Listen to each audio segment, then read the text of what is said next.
Welcome back for another week of updates. You know, it occurs to me that there's no reason these have to be my pictures up here. You guys are welcome to send in a photo if you'd like and see your name in lights. Just know that I'm going to use it if you actually send something in. This week we've got a lot of ground to cover, going in different directions. We're going to begin here at Animal Kingdom, where there is a sign out front, often saying that Camp Minnie-Mickey closes earlier than the rest of the park, 2 hours earlier in this case, on the Friday.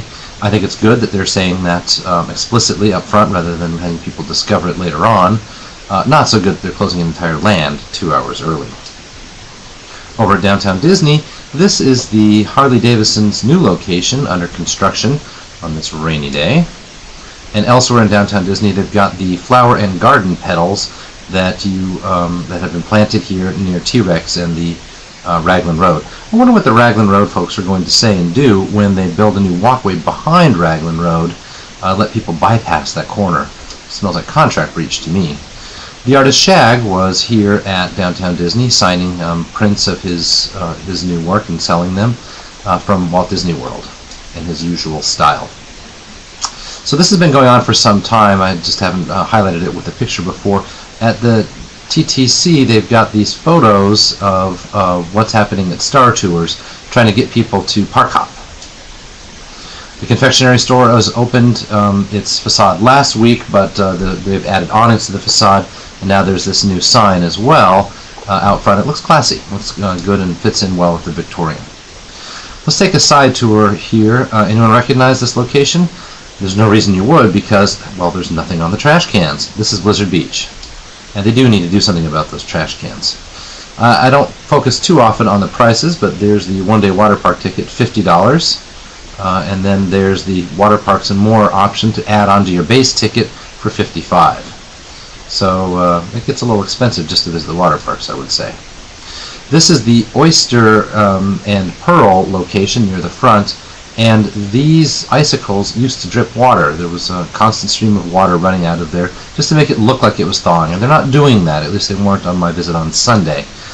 Nor were the walkways lit up with these sprinklers. Normally there are these sprinklers going, which keeps a stream of water on the bridge, which is otherwise hot on your feet. It's concrete.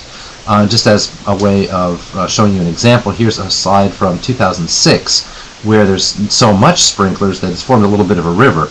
And this is true throughout the park in 2006. Not in 2011, they don't have them on hardly at all. Now later in the day, now we arrived at 12 when you saw that first picture. By about 4 they did have it turned on, but it was on as a drizzle. It wasn't nearly enough to make a little stream like this. And so someone I think is missing the boat there. Just a picture for you from on Teamboat Springs. No real reason why except to set up this next shot of Hidden Mickey, not so subtle, at the end of Teamboat Springs. And that's a nice touch, and I'm glad that the cast members will still go out of their way to do things like that. Jumping over to the Tykes Peak area, that's the kids area, you see all these little holes in the ground? Well, these are for water jets, and there's water jets out of these little igloo things coming on the side as well. Obviously not now. This area is turned off. They've got just beach equipment set up in here. So they've sacrificed a little bit of play space to have more beach space, I guess. I'm not sure of the wisdom behind that particular one. You can probably guess why I took this photo, also in Tykes Peak. We've got a maintenance issue going on here. Out in front of Blizzard Beach, we've got the opening and closing signs. Let's have a look here at how the signs don't really fit in their slots. Come on, guys, you can do better than that. Here's another one, also at Blizzard Beach, showing where the buses go. Once again, there's just this weird stuff behind that's not covered up. I guess they figure it doesn't much matter. Out on the street here, we're passing a couple of Disney buses, and this is what I wanted to call your attention to, the new logo for DVC. I can understand why they would do that. They want to imply that DVC is now global, that's why it's the Earth, rather than just something in Florida. That having been said, the image is kind of Florida-centric, is it not? A little corporate logo, too. Back on World Drive, we've just passed over the entrance of Hollywood Studios, and you'll see there's been some tree cutting going on here. What's behind this is that Hollywood Studios is going to get a brand new entrance, and they're going to close the back entrance, the one over by the Epcot resorts. Everyone has to come in through the front entrance, and for that they need different kinds of roads and different access ways, and so they're starting to clear the trees. Epcot, this is Innovations West, This was the Velcro exhibit, now under wraps. And around the corner, what was benches, and before that Rockin' Robots, is also under wraps. Haven't heard what's coming into this spot, but it's prime real estate, so hopefully they're doing something in there. Not everything in this update is going to be broken things. It's also not a complete list of the stuff I do on the weekend. But I thought I would mention that Journey into Imagination looked fine. There was nothing broken in it. In fact, there was something new. There's this kind of colored wall here. This used to be a camera and Kodak exhibit. This wall is not a temporary one that you see here. I knocked on it. It's rather permanent looking and feeling. And this wall here looks a little bit like they're trying to hold dinosaurs and velociraptors behind this work, but I don't know what's going on in there, but this ramp seems to go nowhere except backstage. So the area appears done. It's not under construction anymore, and nothing replaced the exhibit that had been there before. Captain EO also looked good, so I wanted to point out that not everything in the updates is going to be something that's broken.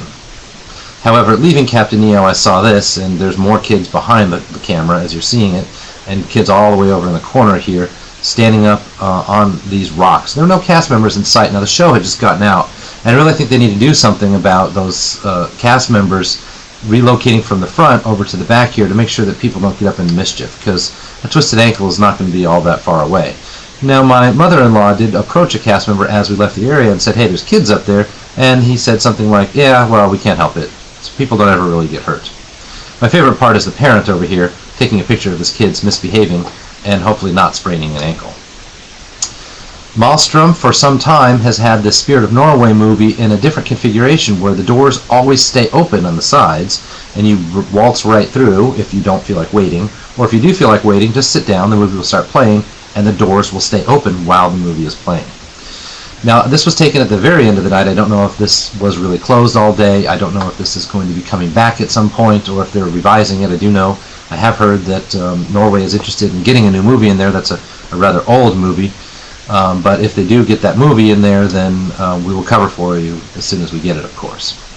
Being the end of the night, this is about the only time you're going to get a picture of this guy without a bunch of kids everywhere.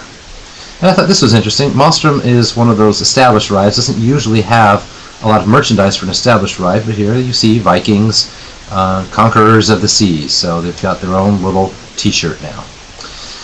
That does it for this week. Once again, thanks for your support and for listening, and we'll catch you next week. I have more to say. There were some things I wanted to talk about with Dinosaur. I'll see if I can squeeze it in next week. That's a ride that's in need of some tender loving care as well. See you next time.